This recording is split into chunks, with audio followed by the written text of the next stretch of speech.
बिस्मिल्लाहिर्रहमानिर्रहीम, अस्सलाम वालेकुम।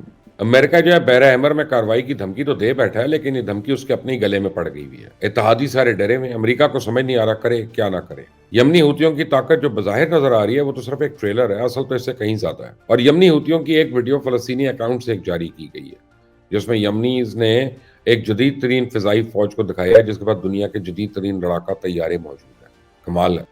अब यमनी हूती और ईरान की बड़ी प्लानिंग ने अमेरिका और उसके इत्तेहादियों के तोते उड़ा दिए। यमनी हूतियों के सरबराह ने उम्मत मुस्लिमा से भी एक बड़ी अपील कर दी है। एक और मुस्लिम मुल्क जिसने यमनी हूतियों की सरजमीन पर तर्ज पर इसराइली जहाज़ों का रास्ता रोकने का ऐलान कर दिया। तो फलस्तीनी मुजामती तंजीम और इसराइल के दरमियान अमन मुज़ाकरात में कोई खातिर खा पेशरफ तो हो नहीं सकी, जबकि हमास और हिजबुल्लाह ने इसराइली फौज के खिलाफ अब तबाहकुन कार्रवाई कर डाली है। इससे पहले कि मैं बात को आगे बढ़ाऊं, आपने अगर अभी तक इस चैनल को सब्सक्राइब नहीं किया तो प्लीज करिएगा, बेल आइकॉन को दबाना मत भूलिएगा, ताकि हर नई वीडियो आप तक खुद ब खुद पहुंच सकती है बर वक्त। फलस्तीनी मुजामनी तंजीम और इसराइल के दरमियान अमन मुज़ाकरात में कोई खातिर खा पेशरफ तो हो नहीं सकी है। अमरीकी सदर का कहना है कि गाजा जंगबंदी के लिए मिस्र में इसराइल और फलस्तीनी तंजीम के अहदेदारों की मुलाकात का इम्कान है, जबकि मिस्री हुक्काम का कहना है कि इसराइल ने 40 यरगमालियों की रिहाई के बदले हमलों में एक हफ्ते के वक्फे की पेशकश की है, और एक हफ्ते के वक्फे में गाजा में मजीद इमदाद की रसाई भी शामिल हो। तो मजीद इसराइली यरगमालियों को रिहा करना फलस्तीनी तंजीमों के हक में तो बेहतर नहीं होगा, क्योंकि इसराइली यरगमाली फलस्तीनी जंगजुओं का एक नफसियाती हरबा है, जिसे वो कई साल से इस्तेमाल कर रहे हैं। इसराइल चाहता है किसी भी तरीके से एक बार यरगमालियों को रिहा करवा लिया जाए, क्योंकि इसराइल के अंदर नेतन्याहू की हुकूमत के खिलाफ शदीद मुजाहरे हो रहे हैं, और अवाम का ख्याल है कि यरगमालियों की रिहाई ना होने के पीछे सबसे बड़ी नेतन्याहू की हुकूमत है, और इस सिलसिले में फलस्तीनी जंगजुओं के साथ किसी किस्म की संजीदा कोशिश ही नहीं कर रही। तो अल कसाम ब्रिगेड ने गुज़िश्ता 72 घंटों के दौरान इसराइल के 41 फौजी गाड़ियों को निशाना बनाने के साथ साथ इसराइली फौज की सप्लाई लाइन और टैंकों को तबाह कर दिया। जमीनी ऑपरेशन में इसराइली हलाक हैं, और उनके हलाक होने वालों की तादाद 138 हो गई है। और फलस्तीनी तंजीमों की तरफ से बनाई गई सुरंगों के अंदर घुसने की कोशिश में 5 इसराइली फौजी हलाक और 3 शदीद जख्मी हो गए। तो इसराइली फौजी सुरंग को नकारा समझते हुए अंदर दाखिल हुए। फलस्तीनी जंगजुओं ने फायरिंग शुरू कर दी। उसमें सुरंग में दाखिल होने में सारे के सारे जख्मी और हलाक हो गए, कोई भी नहीं बचा। जबकि इसराइल की तशवीश और नाकामी में मजीद इजाफा हो गया कि फलस्तीनी तंजीमें इस वक्त मकामी सतह पर तैयार किए जाने वाले हथियार इस्तेमाल कर रही हैं,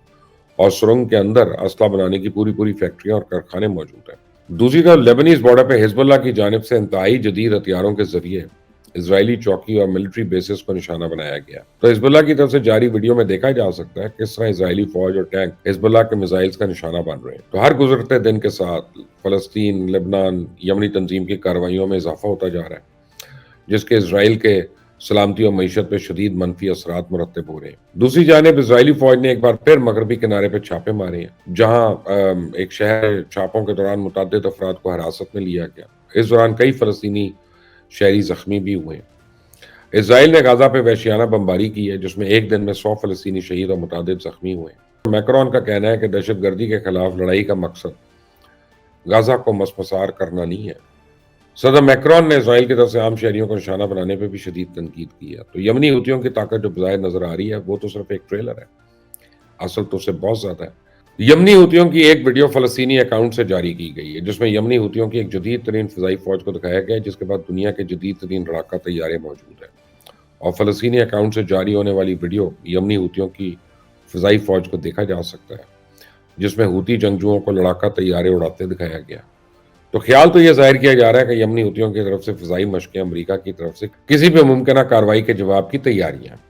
तो ईरान और यमनी हुतियों की तरफ से अमरीकी कार्रवाई के जवाब में बड़ा सख्त रद्द अमल आ रहा है, उसकी इतला तो यही है, जिनमें मछेरों की मिसाइल किश्तियों का इस्तेमाल हमला आवर जहाज़ों को तबाह करने के लिए, समुंदर में खास किस्म की बारूदी सुरंगें बिछाना, और अब यमनी हुतियों पर मुश्तमिल एक बड़ी फिजाई फौज की तैयारी हुई। ये तमाम इब्तदाई कार्रवाइयों की तैयारियां, अभी और भी बड़ा कुछ सामने आने वाला है। एक रिपोर्ट के मुताबिक यमनी हुतियों की जिस ताकत का अभी तक अंदाजा लगाया गया, हकीकी ताकत तो उससे बहुत ज्यादा है। तो अमेरिकन धमकी के बाद यमनियों ने अपनी कार्रवाइयों में इजाफा कर दिया। बागियों ने बहर अमर के अंदर अपनी पेट्रोलिंग और जंगजुओं की तादाद में इजाफा किया, और 24 घंटे के दौरान यमनी हुतियों ने मजीद 3 इसराइली जहाज़ों को निशाना बनाया, जिनमें 2 के तबाह होने की इतलात है। बहरी जहाज़ों के मालिक कंपनियों के मुताबिक इन जहाज़ों का इसराइल के साथ कोई ताल्लुक नहीं है, और हम इस बारे बागियों को वजाहत भी देना चाहते हैं। जबकि दूसरी तरफ यमनी हुतियों का कहना है कि 3 जहाज़ों का रुख इसराइल की तरफ था, और वो इसराइल के लिए सामान लेके जा रहे थे। जहाज़ों को बार बार वार्निंग दी जा रही कि अपनी सिमत तब्दील करें, इसराइल जाने से गुरेज करें, लेकिन जहाज़ के हमले ने उस वार्निंग को यकसर नज़रअंदाज किया اس کے بعد جہازوں کے خلاف کارروائی عمل میں لائی گئی. تاہم اس کارروائی میں ہونے والے جانی و مالی نقصانات کی تفصیلات نہیں شیئر کی گئیں.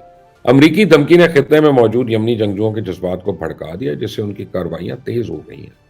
جبکہ اس دھمکی کے بعد یمنی حوثیوں نے بھی کسی بڑی جنگ کا سامنا کرنے کی تیاری شروع کر دی ہے. تو یمنی حوثیوں کے جو سربراہ ہیں عبد المالک، انہوں نے امت مسلمہ کے نام ایک پیغام جاری کیا جس میں انہوں نے کہا کہ امت کو کسی بھی کارروائی یا فوج سے ڈرنے کی ضرورت نہیں ہے. امت کو چاہیے کہ فلسطینیوں کے جائز حقوق، سچ اور حق کے ساتھ کھڑا ہونے کے لیے تیار ہو جائے. تو یمنی حوثیوں کے ترجمان نے امریکہ کی طرف سے کثیر ملکی فوج بنانے کے اعلان کے جواب میں کہا کہ 10-12 ممالک تو الگ، ساری دنیا بھی ہمیں اسرائیلی جہازوں کے خلاف کارروائی سے نہیں روک سکتی. ان کر لو گل، آگے سمجھ لو ان لوگوں کو. جبکہ دوسری طرف امریکہ اور اس کے اعلان کے بعد خود پریشان ہو گیا. پہلی بات تو یہ کہ امریکن انٹیلیجنس نے ایک رپورٹ کی ہے جسے موجود 10 سے 12 ملکوں کی فوج کو یمنی حوثیوں کے مقابلے میں ناکافی قرار دیا. تو اس رپورٹ میں خدشہ ظاہر کیا گیا اس کارروائی میں ایران کی براہ راست شمولیت سے امریکہ اور اس کے اتحادیوں کے لیے سنگین خطرات پیدا ہو سکتے ہیں. تو میرا بھی خیال کچھ اس رپورٹ سے ملتا جلتا ہے کہ حوثیوں کے خلاف موجود امریکی اتحاد کا اعلان ذرا جلد بازی میں کیا گیا، اور ابھی وہ کچھ کرے تب بھی پھنسے، نہ کرے تب بھی، کیونکہ یہ اتحاد اور بھی بہت سے اتحاد توڑ سکتا ہے، کیونکہ اس اتحاد میں کچھ تو نیٹو کے اراکین شامل ہیں لیکن زیادہ تر شامل نہیں ہے. تو اس سے سب سے بڑا دھچکا جو ہے نیٹو اتحاد کو لگ سکتا ہے، جس کے بعد یورپ مزید تقسیم کا شکار ہو سکتا ہے، جو غزہ کی صورتحال کو لے کے پہلی تقسیم کا شکار ہے. تو نیٹو فورس نے اس میں براہ راست شمولیت کی حامی نہیں بھری، کیونکہ روس کی طرف سے فن لینڈ کے خلاف بھی کارروائی کی دھمکی سامنے آ گئی ہے. تو امریکہ کو بحر احمر میں پھنسانے کا جو منصوبہ بنایا گیا تھا، امریکہ اس میں تیزی سے پھنستا جا رہا ہے. تو امریکہ کی طرف سے بحر احمر میں زیادہ دلچسپی اور توجہ کے بعد چائنا بھی تیزی کے ساتھ تائیوان کی طرف بڑھ رہا ہے، لیکن ابھی تک حوثی باغیوں کے خلاف سوائے اعلان کیے امریکہ تو کچھ نہیں کر سکا.